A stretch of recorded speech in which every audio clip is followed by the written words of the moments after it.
नमस्कार दोस्तों। पिछला वीडियो बीच में ही डिस्कनेक्ट हो गया था, जिसके कारण आगे की जो छतरियाँ हैं उनको इस वीडियो में कंप्लीट करवाऊंगा मैं। ये ज़्यादा वीडियो नहीं होगा, छोटा सा वीडियो होगा, तो आप इसको भी देख लेना। अपन बात करेंगे जोधपुर के राजाओं के देवल।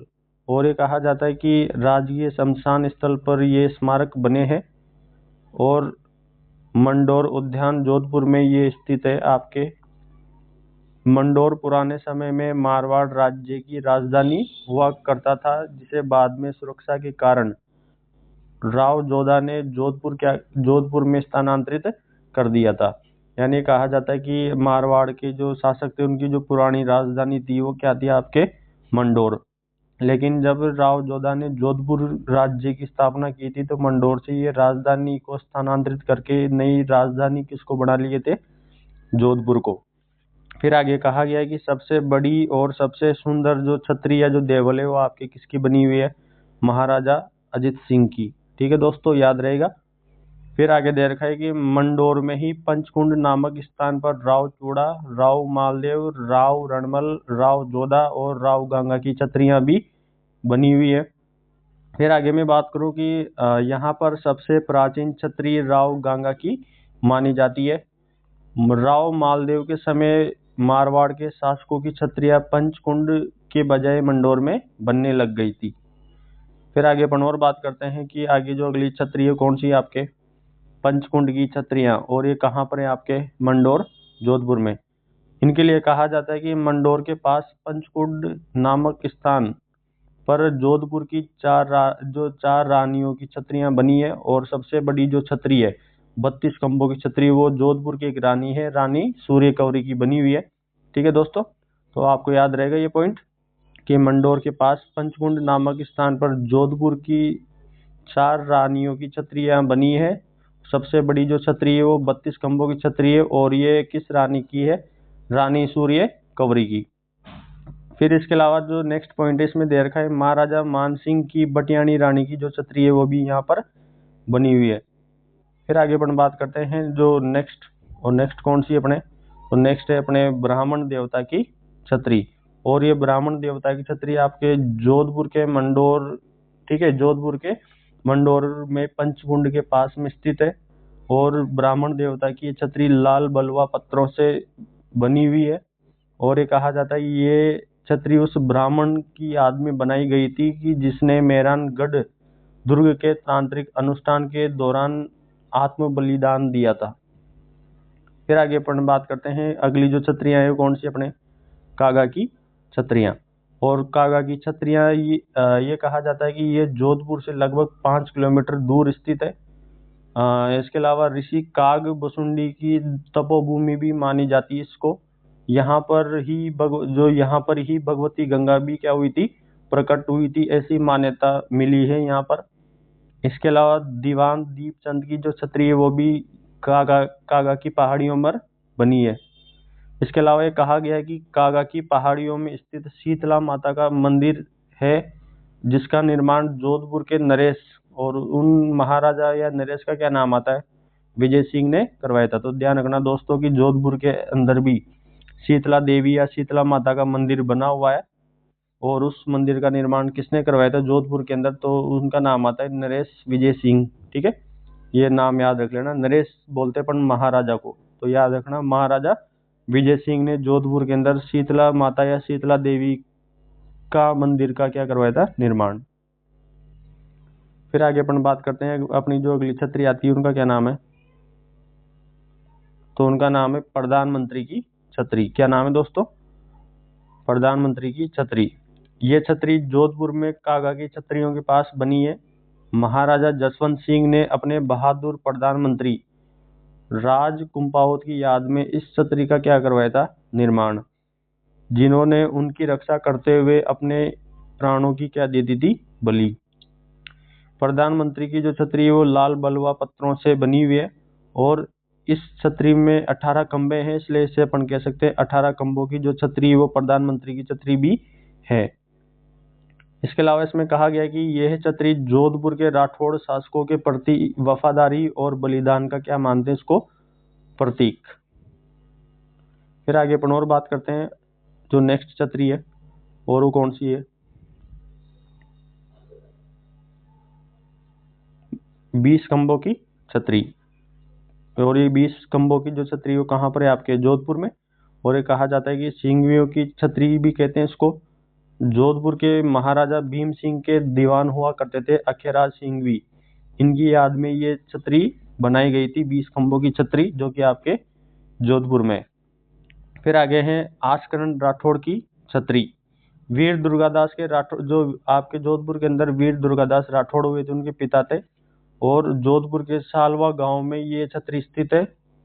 ये आसकरण राठौड़ की छतरी के लिए ये मान्यता है कि ये लगभग 400 साल पुरानी है और दुर्गादास राठौड़ के द्वारा ही अपने पिता आसकरण राठौड़ की याद में इस छतरी का क्या करवाया गया था, निर्माण। तो ये आसकरण राठौड़ की क्या हो गई, छतरी। फिर आगे अपन बात करते हैं राव चंद्रसेन के बारे में। तो राव चंद्रसेन के बारे में अपन बात करते हैं कि जो राव चंद्रसेन है, इनकी जो छतरी है वो पाली, जो पाली के अंदर सोजत तहसील है, और सोजत तहसील है वहाँ पे सिंदरी के पास सारण की पहाड़ियों में ये छतरी बनी हुई है। तो इस पॉइंट को ध्यान से देखना कि दोस्तों राव चंद्रसेन की जो छतरी है सारण की पहाड़ियाँ या सिंदरी के पास सोजत तहसील पाली में बनी है, ठीक है। फिर आगे कहा गया कि इसमें राव चंद्रसेन ने अपना अंतिम समय सारण की पहाड़ियों में ही व्यतीत किया था और 11 जनवरी 1581 में इनकी क्या हो गई थी, मृत्यु। और राव चंद्रसेन को अपन मारवाड़ का प्रताप, भूला बिसरा राजा और प्रताप का अग्रगामी भी कहा जाता है, क्योंकि इन्होंने अकबर की अधीनता स्वीकार नहीं की थी और आजीवन अकबर से इन्होंने क्या किया था, संघर्ष, ठीक है। तो इस पॉइंट को अच्छे से ध्यान से देखना दोस्तों, क्योंकि इसमें लिखा है कि क्योंकि उन्होंने अकबर की अधीनता स्वीकार करने के बजाय जीवन भर संघर्ष किया था, इसलिए जो राव चंद्रसेन है उनको अपन मारवाड़ का प्रताप या भूला बिसरा राजा या प्रताप का अग्रगामी भी कहते हैं, ठीक है दोस्तों। फिर आगे अपन बात करते हैं इसमें राव चंद्रसेन के बारे में और क्या क्या बातें आती है। तो इनके लिए कहा गया है कि राव चंद्रसेन की जो छतरी बनी है वहां पर उनकी घुड़सवार प्रतिमा स्थापित की गई है। और ये कहा जाता है कि उस प्रतिमा के सामने जो स्तंभ है, ये कहा जाता है कि इस स्तंभ के सामने 5 महिलाओं की मूर्तियां भी बनी हुई है, जो उनके निधन के साथ ही वहां पर क्या हो गई थी, सती। तो ये अपन ने किसके बारे में बात कर लिया दोस्तों, राव चंद्रसेन के बारे में। और बाकी राव चंद्रसेन के बारे में जब अपन मारवाड़ का इतिहास पढ़ेंगे तब इनके बारे में और अच्छे से बात करेंगे। अभी यहाँ छतरियों के बारे में इतनी ज़्यादा बात नहीं करेंगे, वीडियो ज़्यादा लंबी हो जाएगी दोस्तों। फिर आगे अपन बात करते हैं नटनी की छतरी, किसके बारे में, नटनी की छतरी। तो नटनी की छतरी के बारे में दोस्तों बात करते हैं अपन। तो नटनी की जो छतरी है, नटनी की छतरी कहाँ पर है, आपके कालकाजी पहाड़ी। कहाँ पर बनी है दोस्तों, कालकाजी पहाड़ी पर। फिर आगे मैं बात करूंगा कि भाई जो नटनी है,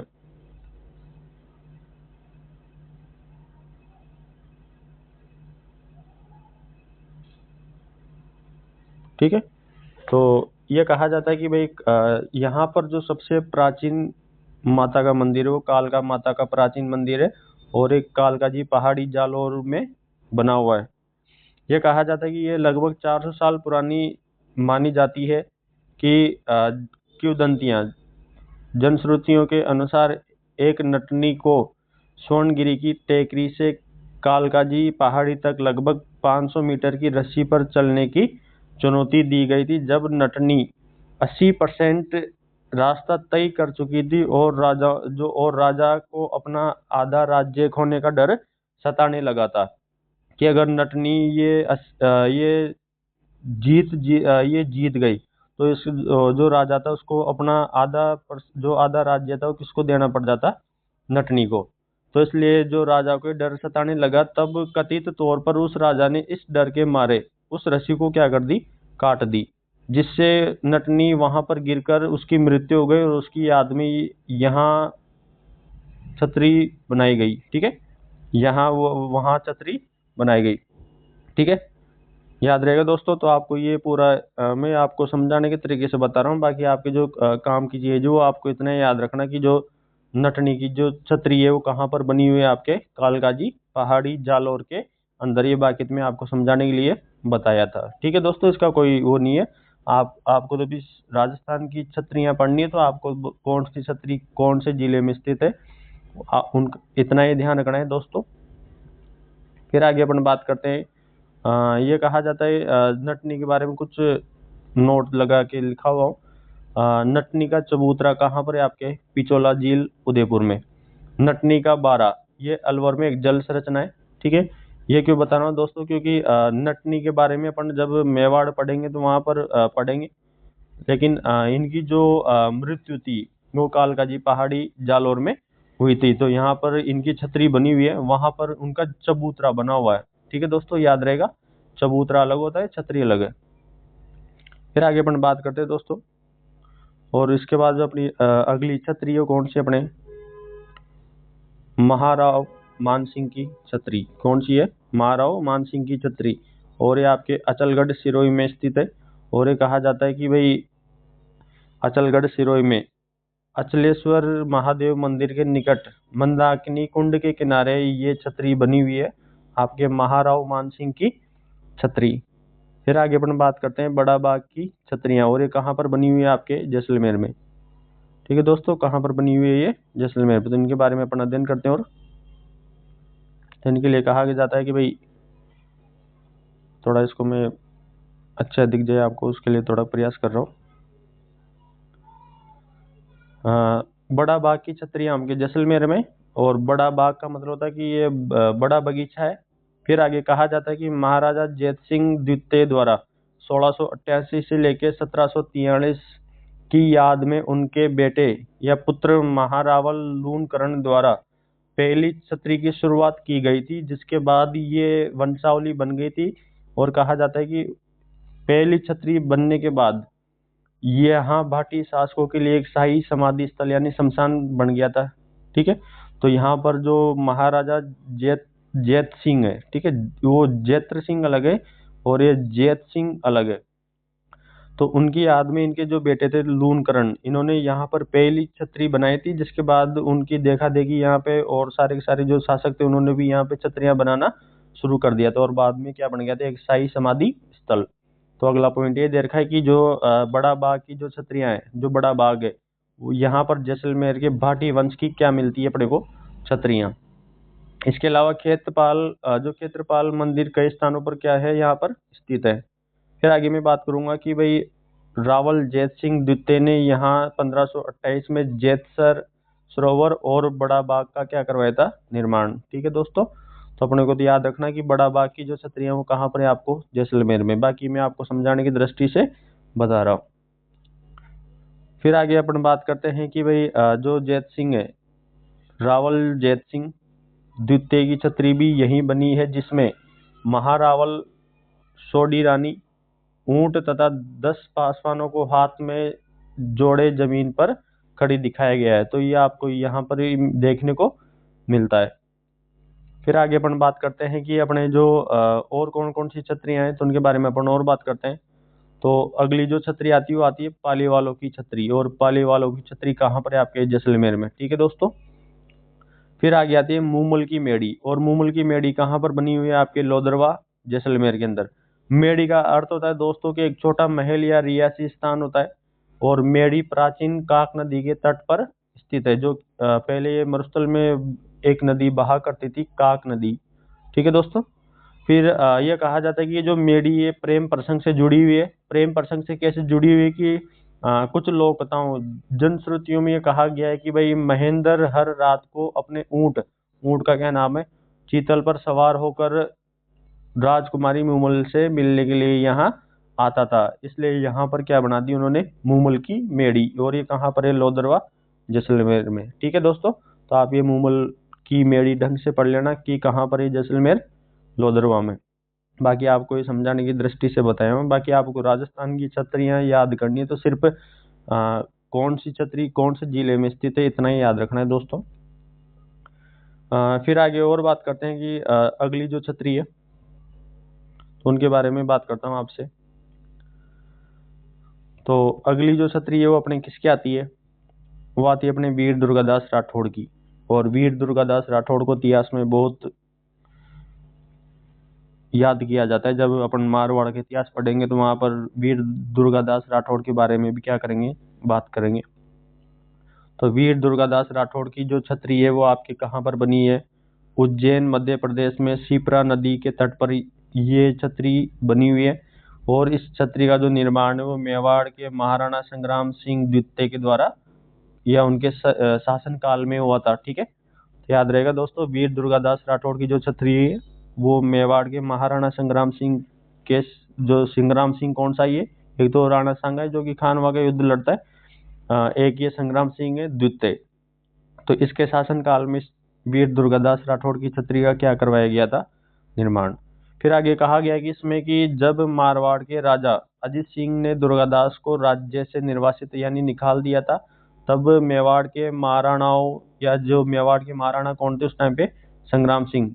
ठीक है, ये नहीं कह रहा भाई यही थे, लेकिन मैं ये कह रहा हूँ कि यहाँ पर मेवाड़ के महाराणाओं ने वीर दुर्गादास को क्या दी थी, शरण। तब मारवाड़ ने दुर्गादास राठौड़ को, ठीक है, जो आपके मेवाड़ के जो महाराणा है उन महाराणाओं ने दुर्गादास राठौड़ को यहाँ पर एक पद दिया था, उस पद का क्या नाम है, हाकिम। और उन्हें रामपुरा और विजयपुरा की जागीरें प्रदान की गई थी। ठीक है दोस्तों, आ गया ये पॉइंट समझ में, आप इसको ढंग से पढ़ लेना थोड़ा। मैं दोबारा रिपीट कर देता हूँ इसको। जब मारवाड़ के महाराजा अजित सिंह ने दुर्गादास को राज्य से निर्वासित कर दिया था, तब मेवाड़ के महाराणाओं ने उन्हें शरण दी थी। जो आपके मेवाड़ के जो महाराणा है उन्होंने दुर्गादास राठौड़ को मेवाड़ राज्य में हाकिम पद दिया था और उन्हें रामपुरा और विजयपुरा की जागीरें प्रदान की थी। इसके अलावा और भी अपन बात करते हैं वीर दुर्गादास राठौड़ के बारे में, उनके लिए क्या क्या कहा जाता है। तो उनके लिए कहा जाता है कि भाई जो वीर दुर्गादास राठौड़ है इनका एक घोड़ा था। वैसे उस घोड़े का क्या नाम था दोस्तों, अर्बुद। जैसे महाराणा प्रताप के पास कौन सा घोड़ा था, चेतक, तो वैसे ही वीर दुर्गादास राठौड़ के पास कौन सा घोड़ा था, अर्बुद। इसके अलावा जो कर्नल जेम्स टोड है उन्होंने वीर दुर्गादास राठौड़ को मारवाड़ का यूलिसिस कहा गया है। ठीक है, कहा था। फिर आगे कहा गया है कि वीर दुर्गादास राठौड़ को राजपुताने का अनबींदिया मोती भी कहा जाता है। फिर आगे मैं बात करता हूँ कि भाई जो वीर दुर्गादास राठौड़ है उनके बारे में थोड़ा बहुत बातें कर लेते हैं, कौन थे क्या है। तो ये कहा जाता है कि वीर दुर्गादास राठौड़ का जो समय काल है 1638 से लेके 1718 तक का मिलता है। मारवाड़ जोधपुर के एक महान राजपूत सेनापति और कूटनीतिक थे ये, जिन्होंने अपने निस्वार्थ भक्ति और औरंगजेब के खिलाफ अपने जीवन में 30 साल के लंबे संघर्ष के लिए इनको क्या किया जाता है, जाना जाता है। यानी इन्होंने अपने जीवन में 30 साल तक औरंगजेब के साथ संघर्ष किया था, जो मारवाड़ का जो आगामी राजा था महाराजा अजित सिंह के लिए। तो ये संघर्ष है, इनके बारे में अपन जब राजस्थान का इतिहास पढ़ेंगे तो उसमें पढ़ेंगे मारवाड़ के इतिहास में। ठीक है दोस्तों, तो इसको आप अच्छे से देख लेना एक बार, क्योंकि आपका ये इधर कुछ पॉइंट में आपके इतिहास के भी क्लियर करवा दूंगा। आपको तो बस छतरियां याद करनी, कौन से राजा की कहाँ पे छतरी बनी हुई है। बाकी ये थोड़ा मैं आपको कंबाइंड बता रहा हूँ, जिसमें आपको थोड़ा याद होने में थोड़ा क्या रहे, आसानी, समझाने का तरीका है।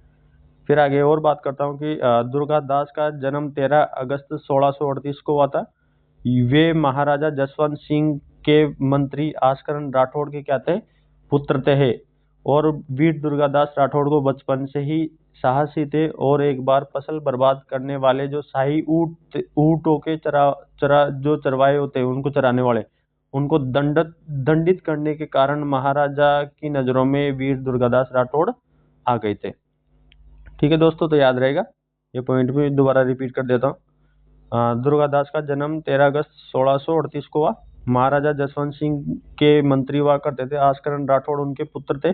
बचपन से साहसी थे और एक बार फसल बर्बाद करने वाले शाही ऊँटों के चरवाहे को दंडित करने के कारण ये महाराजा के नजरों में आए थे।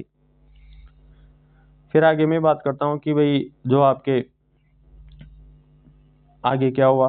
तो आगे इनको जो वीर दुर्गादास राठौड़ है उनकी 22 नवंबर 1718 को 21 वर्ष की आयु में मध्य प्रदेश में उज्जैन नामक स्थान पर शिप्रा नदी के तट पर इनकी क्या हो गई थी, मृत्यु या इनका निधन हो गया था। और इसी स्थान पर शिप्रा नदी के तट पर ही इनकी क्या बनवाई थी मेवाड़ के महाराणाओं ने, छतरी। और मेवाड़ के महाराणा कौन थे वो उस टाइम पर? महाराणा संग्राम सिंह द्वितीय। फिर आगे मैं और बात करता हूँ कि यहाँ पर कुछ कहानियां और मिलती है, तो उनमें उन कहानियों में क्या आता है कि कहा गया कि राजा के आसपास, राजा कौन थे? महाराजा अजित सिंह, जो कि जोधपुर के आगामी राजा बन चुके थे। तो राजा के आसपास कुछ सामंत दुर्गादास की शक्ति से जलते थे। उन्होंने राजा अजित सिंह के कान भरे और कहा कि जब तक दुर्गादास मारवाड़ में रहेगा, लोग आपको नहीं बल्कि उन्हें ही मारवाड़ का असली रक्षक मानेंगे। और अजित सिंह स्वभाव से थोड़े कच्चे कान वाला था और वो इन लोगों की बात में आ गया था, जिसके कारण अजित सिंह को लगा कि यार दुर्गादास का प्रभाव इतना भयंकर है कि जब चाहे वीर दुर्गादास राठौड़ अपने को सिंहासन से क्या कर सकते हैं, हटा सकते हैं। तो अपनी सत्ता को पूरी तरह स्वतंत्र रखने के लिए जो अजित सिंह है, उनको जो दुर्गादास राठौड़ है उनको रास्ते से क्या हटाने का बना लिया था मन। तो याद रहेगा दोस्तों कि ये कहा जाता है कि भाई जब अजित सिंह को लगा था ना कि जब भाई दुर्गादास का प्रभाव इतना भयंकर है कि वो जब चाहे अजित सिंह को मारवाड़ के सिंहासन से हटा सकते हैं, तो अपनी सत्ता है, अपने शासन को पूरी तरह स्वतंत्र रखने के लिए उन्होंने दुर्गादास को रास्ते से हटाने का क्या बना लिया था? मन, प्लान बना लिया था अंदर ही अंदर। जब ये बात किसको पता चली, अपने जो अपने वीर दुर्गादास राठौड़ है, उनको पता चली कि जिस राजकुमार के लिए उन्होंने औरंगजेब से 30 साल संघर्ष किए, अपने जीवन के 30 साल लगा दिए, अब वो उन पर शक कर रहा है, तो उन्हें बहुत दुख हुआ था अंदर से। और उन्होंने गृह युद्ध, आपसी लड़ाई टालने के लिए खुद ही चुपचाप मारवाड़ छोड़ दिया और मेवाड़ की तरफ चले गए। कि फिर जब ये बात किसको पता चली, दुर्गादास राठौड़ को, तो उनको लगा कि यार जिस राजकुमार को बचाने के लिए मैंने मेरे जीवन के 30 साल औरंगजेब से संघर्ष में निकाल दिए, युद्ध करते करते इस अजय सिंह को बचाने के लिए, और ये अब मुझ पर शक कर रहा है। लेकिन जो दुर्गादास राठौड़ है वो बहुत ही अच्छे समझदार व्यक्ति थे, और उन्होंने वो नहीं चाहते थे कि भाई अजय सिंह और दुर्गादास राठौड़ आपस में लड़े। तो उन्होंने क्या किया कि बिना गृह युद्ध, आपसी लड़ाई, युद्ध टाल दिया, क्या आपस में कोई लड़ाई नहीं करेंगे, और खुद ही चुपचाप मारवाड़ छोड़कर किधर चल गए थे वो?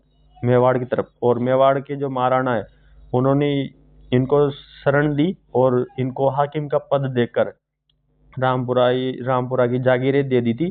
तो उसके बाद जब वीर दुर्गादास राठौड़ एमपी की तरफ गए थे, एमपी में उज्जैन की तरफ, तो वहां पर शिप्रा नदी के तट पर इनकी क्या हो गई थी?